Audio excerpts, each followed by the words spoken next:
അങ്ങനെയുള്ള ചില തള്ളുകുട്ടകളും കാര്യങ്ങളും ഒക്കെ ഉണ്ട്.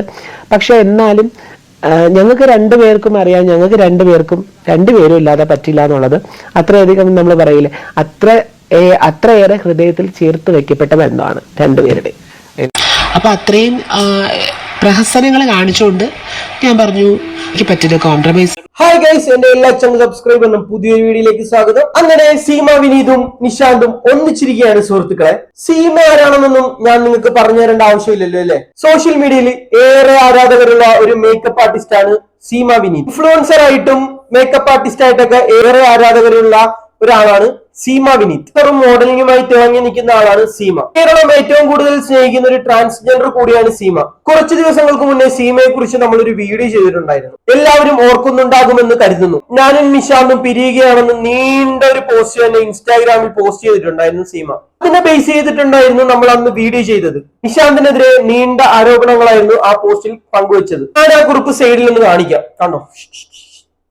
നിശാന്ത് ജീവിക്കാൻ തിരഞ്ഞെടുത്ത വഴി തെറ്റായിരുന്നു എന്നായിരുന്നു. നമുക്ക് ഒരിക്കലും യോജിച്ചു പോകാൻ കഴിയത്തില്ല. കുറഞ്ഞ കാലയളവിൽ തന്നെ ഒരുപാട് അനുഭവിച്ചു. നിശാന്തിൽ നിന്നും യാതൊരു പരിഗണനയും റെസ്പെക്റ്റും കിട്ടിയില്ലായിരുന്നു മാത്രമല്ല അവഗണനയും ജെൻഡർ അധിക്ഷേപവും ഒക്കെ ഏറ്റുവാങ്ങേണ്ടി വന്നിരുന്നു. മനസ്സമാധാനത്തോടെ ഉറങ്ങിയിട്ട് ഒരുപാട് കാലമായി. ആത്മഹത്യ ചെയ്യാൻ ഇഷ്ടമില്ലാത്തത് കൊണ്ടാണ് ഇങ്ങനെ പോകുമായിരുന്നു സീമേന്റെ കുറിപ്പ്. ഇത്രയും കാലം മാതൃകാ ദമ്പതിമാരായിട്ട് അഭിനയിക്കുമായിരുന്നു എന്ന്. ഇനി അതിന് വയ്യ, അതും കൂടെ കുറിപ്പിൽ എഴുതിയിട്ടുണ്ടായിരുന്നു. ഇതൊക്കെ വായിക്കുന്ന ഒരാൾക്ക് എന്താണ് തോന്നുക? പാവം സീമ ഒരുപാട് അനുഭവിച്ചു. എല്ലാ ട്രാൻസ്ജെൻഡേഴ്സിന്റെയൊക്കെ അവസ്ഥ ഇങ്ങനെയൊക്കെ തന്നെയാണ്. പാവങ്ങൾ, എനിക്കും അങ്ങനെയൊക്കെ തന്നെയാണ് തോന്നിയത്.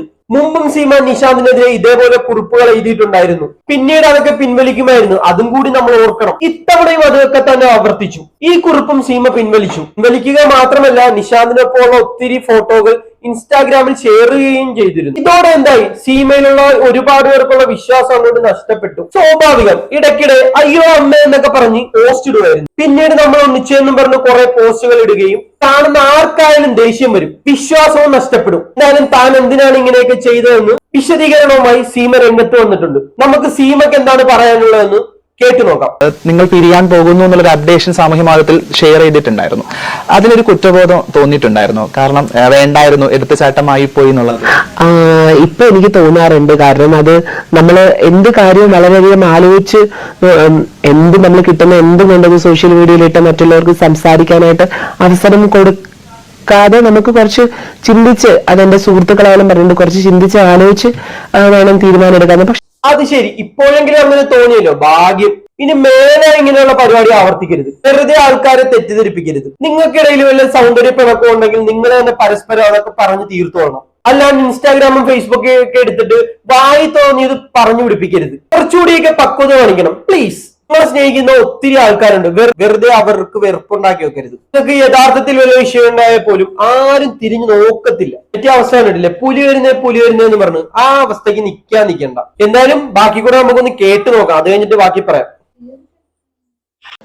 പ്രണയവും വിവാഹവും എന്ന് പറയുമ്പോഴത്തേക്ക്, വിവാഹം എന്നുള്ള രീതിയിൽ നമുക്കൊരു ചെറിയ രീതിയിലൊരു ഫംഗ്ഷൻ നടത്തണമെന്ന് ആൾക്കാർക്കും അതുപോലെ തന്നെ ഫാമിലിക്കും ആഗ്രഹമുള്ളതാണ്. നമ്മളത് സമ്മതിച്ച കാര്യമാണ്. ഡേറ്റും ഏകദേശം ഫിക്സ് ആയിട്ടുണ്ട്. ജൂലൈയിലാണ് മാരേജ് ചെയ്യാനായിട്ട് പോകുന്നത്. ജിം ചാക്കടി അതിനിടക്ക് ഡേറ്റും ഫിക്സ് ചെയ്താ കൊള്ളാം, വിശ്വസിക്കാമല്ലോ അല്ലെ? അതോ ഇതും ഇനി മാറ്റി പറയുമോ? ടീമയുടെ കാര്യമായതുകൊണ്ടൊന്നും പറയാൻ പറ്റത്തില്ല. ടീമയുടെ കല്യാണത്തിന് ഇൻവിറ്റേഷൻ ലെറ്റർ കിട്ടിയവര് കല്യാണത്തിന്റെ അന്ന് രാവിലെ ഒന്ന് ഇൻസ്റ്റയില് പോസ്റ്റ് ഒക്കെ ഒന്ന് നോക്കിയേക്കണം കേട്ടാ. ഇനി കല്യാണം മാറ്റി വെച്ചാന്നൊക്കെ ഒന്ന് അറിയാൻ പറ്റും. എന്തായാലും ബാക്കി കണ്ടു നോക്കാം. പിന്നെന്ന് വെച്ച് കഴിഞ്ഞാൽ എല്ലായിടത്തും ഉള്ള പോലെ ചെറിയ ഒരു അങ്ങോട്ട് എന്താ പറയാ, നമ്മള് സ്വര ചേർച്ചയില്ലായ്മകളും അതൊക്കെ ഉണ്ടാവാറുണ്ട്. പക്ഷെ ചിലപ്പോഴൊക്കെ ഞാനിങ്ങനെ പെട്ടെന്ന് ഇങ്ങനെ റിയാക്ട് ചെയ്ത ഒരാളാണ്. അതെനിക്ക് ചിലപ്പോൾ നെഗറ്റീവായിട്ടും തോന്നാറുണ്ട്, ചിലപ്പോൾ നല്ലതായിട്ടും തോന്നാറുണ്ട്. കാര്യങ്ങളും സിറ്റുവേഷൻസും മനസ്സിലാക്കാതെ പെട്ടെന്ന് റിയാക്ട് ചെയ്യുന്ന ഒരാളാണ് ഞാൻ. എന്ത് കണ്ടു കഴിഞ്ഞാലും നമ്മൾ ഓവറായിട്ട് പ്രതികരിക്കുന്നതും അത്ര നല്ല കാര്യമല്ല എന്ന് ചില സമയങ്ങളിൽ എനിക്ക് തോന്നാറുണ്ട്. ഉണ്ട് അല്ലേ? നല്ല കാര്യം. വീണ്ടും വിചാരം ഉള്ളത് നല്ല കാര്യമാണ്. ഇനി ഇതുപോലെ ആൾക്കാരെ പറ്റിക്കുന്ന പരിപാടി കാണിക്കരുത് കേട്ടോ. ഇനി എല്ലാം ഓർക്കുന്നതൊന്നും നല്ലതായിരിക്കും. ഇത്ര വലിയ എടുത്തുകാട്ടമാണെന്ന് പറഞ്ഞാലും ഇതൊക്കെ കൊഞ്ചം ഓവറാണ്. എല്ലായിടത്തും ഉള്ളതുപോലെ ഇടയ്ക്കിടയ്ക്ക് സ്വരച്ചേർച്ച ഉണ്ടെന്നല്ലേ സീമ ഇപ്പൊ പറഞ്ഞത്. എന്താണെങ്കിലും സീമയുടെ കുറിപ്പ് വായിച്ചു കഴിഞ്ഞാൽ ചെറിയ സ്വരച്ചേർച്ചയായിട്ടല്ല നമുക്ക് തോന്നുക. നിങ്ങൾ തമ്മിൽ ഒട്ടും ചേർന്ന് പോകില്ല എന്നാണ് തോന്നുന്നത്. ഇത് ഒരു തവണയാണെങ്കിൽ പോട്ടെ എന്ന് വെക്കാം, ഇത് പല തവണയായില്ല ഇപ്പൊ. ഇനി ഭാവിയിൽ നിങ്ങൾ നിഷാദും തമ്മിൽ വല്ല വിഷയം ഉണ്ടാകുവാണെങ്കിൽ ഇൻസ്റ്റാഗ്രാമിൽ വന്ന് പോസ്റ്റ് ചെയ്യരുത്. അത്ര എനിക്ക് പറയാനുള്ളൂ. ബാക്കി കേട്ട് നോക്കാം. അങ്ങനെയുള്ള ചില തള്ളുകുട്ടകളും കാര്യങ്ങളും ഒക്കെ ഉണ്ട്. പക്ഷെ എന്നാലും ഞങ്ങൾക്ക് രണ്ടുപേർക്കും അറിയാം, ഞങ്ങൾക്ക് രണ്ടുപേരും ഇല്ലാതെ പറ്റില്ല എന്നുള്ളത്. അത്രയധികം നമ്മൾ പറയില്ലേ, അത്രയേറെ ഹൃദയത്തിൽ ചേർത്ത് വെക്കപ്പെട്ട ബന്ധമാണ് രണ്ടുപേരുടെ. ആണല്ലേ, പറഞ്ഞെന്തായാലും നന്നായി. നിങ്ങളുടെ കുറിപ്പ് വായിച്ചപ്പോ ഹൃദയത്തിൽ ചേർത്ത് വെച്ച ബന്ധുവായിട്ടല്ല തോന്നിയത്, എങ്ങാണ്ട് കോടാലി എടുത്ത് തലയിൽ വെച്ച കണക്കാണ് തോന്നിയത്. മാതൃകാ ദമ്പതിമാരായിട്ട് അഭിനയിച്ച് മടുത്തു എന്നൊക്കെ പറഞ്ഞ ആളാണ്.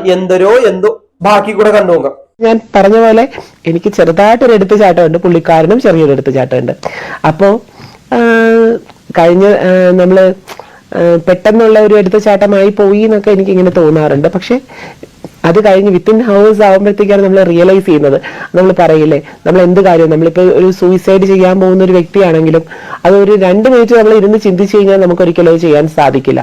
പക്ഷെ ആ ഒരു മൊമെന്റിന് നമുക്ക് ചിലപ്പോൾ അത് ബ്രേക്ക് ചെയ്യാൻ ആൾക്കാരില്ലാത്തടത്തോളം കാലം നമ്മളെ എന്താ പറയാ, നമ്മളെ ഒന്ന് ഹെൽപ്പ് ചെയ്യാൻ, നമുക്കൊന്ന് ഇരുന്ന് പറഞ്ഞു തരാനുള്ള ആൾക്കാരുണ്ടാവണം. പക്ഷെ എനിക്കങ്ങനെ വളരെയധികം ക്ലോസ്ഡ് ആയിട്ടുള്ള അങ്ങനെ പറഞ്ഞു തരാനുള്ളത്, അല്ലെങ്കിൽ ഇങ്ങനെയാണ്, ഇതിങ്ങനെ വേണം ചെയ്യാനായിട്ട്, അല്ലെങ്കിൽ ഇങ്ങനെയൊക്കെ ചിന്തിച്ച് വേണം ചെയ്യാൻ, അങ്ങനെയല്ല. ഞാനാണ് എനിക്കുള്ള തീരുമാനങ്ങളൊക്കെ ഇന്നുവരെ ഞാനാണ് എടുത്തിട്ടുള്ളത്. ഓക്കെ, ജീവിതത്തിൽ ഇങ്ങനെയൊക്കെ ഗൈഡ് ചെയ്യാൻ ആരുമില്ലാത്തത് കൊണ്ടാണ് ഇങ്ങനെയൊക്കെ സംഭവിച്ചതെന്നാണ് സീമ വിനീത് പറയുന്നത്. അത് കഴിഞ്ഞ് ഞാനാണ് എന്റെ കാര്യങ്ങളൊക്കെ തീരുമാനിക്കുന്നതെന്ന് സീമ തന്നെ പറയുന്നുണ്ട്.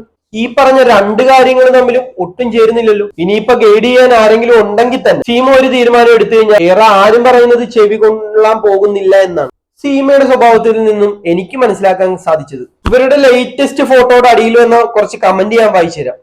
ഇനി വഴക്കിടുമ്പോൾ ഇൻസ്റ്റ ഓപ്പൺ ആക്കരുത്, ആലോചിക്കുന്നുണ്ട്. ചേച്ചി, ഇനി രണ്ടാളും തല്ലുകൂടിയാൽ ഫോൺ തൊട്ടുപോകരുത്. ഫോൺ എടുത്താലും FB ഇൻസ്റ്റ തുറക്കരുത്. Best wishes dears. സീമ ഇതിന്റെ റിപ്ലൈ: അത് ചിലപ്പോൾ എടുത്തു പോകും, കാരണം എല്ലായ്പ്പോഴും നിങ്ങളുടെയൊക്കെ ആണല്ലോ എല്ലാം പറയാനുള്ളത്. ആഹാ, അടിപൊളി. നിങ്ങളോടൊക്കെയാണ് എല്ലാം പറയാനുള്ളത്. ഇങ്ങനത്തെയൊക്കെ പോസ്റ്റാണ് ഇനി ഇടുന്നെങ്കിൽ ഇതേപോലുള്ള സപ്പോർട്ടിന് പ്രതീക്ഷിക്കേണ്ട. നിങ്ങളുടെ ദാമ്പത്യത്തിൽ എന്തെങ്കിലും പ്രശ്നം ഉണ്ടെങ്കിൽ അത് സോഷ്യൽ മീഡിയയിൽ വന്ന് പറയേണ്ട ആവശ്യമൊന്നുമില്ല. പറയാം, നിങ്ങൾ തമ്മിൽ ഒഫീഷ്യലി ഡിവോഴ്സ് ആവുകയാണെങ്കിൽ അത് നിങ്ങളുടെ ഫോളോവേഴ്സിനെ അറിയിക്കണം. ഒരു കുഴപ്പമില്ല. അതല്ലാണ്ട് ചുമ്മാ വന്നിട്ട് ഇങ്ങനെ പോസ്റ്റ് ഇടാൻ നിൽക്കേണ്ട. എന്തായാലും ഗൈഡൻസ് തരാൻ ഇനി ഇങ്ങനെ ആരും ഇല്ലാത്തതുകൊണ്ട് ഇങ്ങനെയൊക്കെ സംഭവിച്ചതെന്ന് മാത്രം പറയരുത്. കാരണം ഇത്തവണ കുറിപ്പിട്ടത് പിൻവലിച്ചതിന് ശേഷം ഒരുപാട് ആളുകളിൽ നിന്നും സീമയ്ക്ക് ഉപദേശം കിട്ടിയിട്ടുണ്ടെന്ന് ഇനി ഭാവിയിൽ എടുത്തു ചാടുന്ന സമയത്ത് അതൊക്കെ എടുത്ത് വായിച്ചു നോക്കണം. ബാക്കി കൂടെ കേട്ടു നോക്കാം. അപ്പൊ ചില തീരുമാനങ്ങളൊക്കെ തെറ്റിപ്പോകാറുണ്ട്. പക്ഷെ ചില എടുത്ത തീരുമാനങ്ങൾ എനിക്ക് വേണ്ടായിരുന്നു എന്ന് പലപ്പോഴും തോന്നിയിട്ടുണ്ട്. അത് ചില വ്യക്തിബന്ധങ്ങളിലായാലും അല്ലെങ്കിൽ എന്റെ വേറെയുള്ള കാര്യങ്ങളായാലും എനിക്കിങ്ങനെ തോന്നാറുണ്ട്, അത് വേണ്ടായിരുന്നു. ചിലപ്പോൾ നമ്മളൊന്ന് അവരുടെ തെറ്റുകൾ ചിലപ്പോൾ നമ്മൾ ഒരു തവണയോ അല്ലെങ്കിൽ 2 തവണയോ ക്ഷമിച്ചു കൊടുത്തു കഴിഞ്ഞാല് നമ്മളെ മനുഷ്യ ജീവിതം എന്ന് പറയുന്നത് വളരെയധികം ഷോർട്ട് പീരീഡാണ്.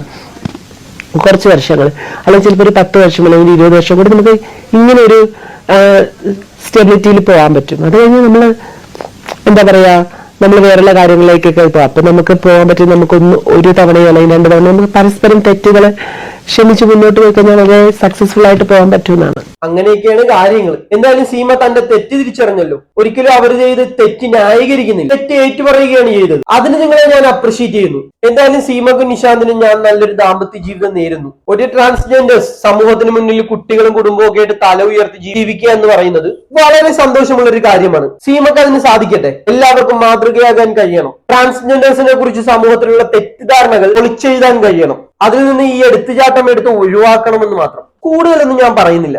ഇത് കേട്ടിട്ട് നിങ്ങൾക്ക് എന്താണ് തോന്നുന്നത് വെച്ച് കഴിഞ്ഞാൽ ഇതിന്റെ അടിയിൽ കമന്റ് അടിക്കുക. അപ്പം അടുത്ത വീഡിയോയിൽ കാണാം. Bye bye.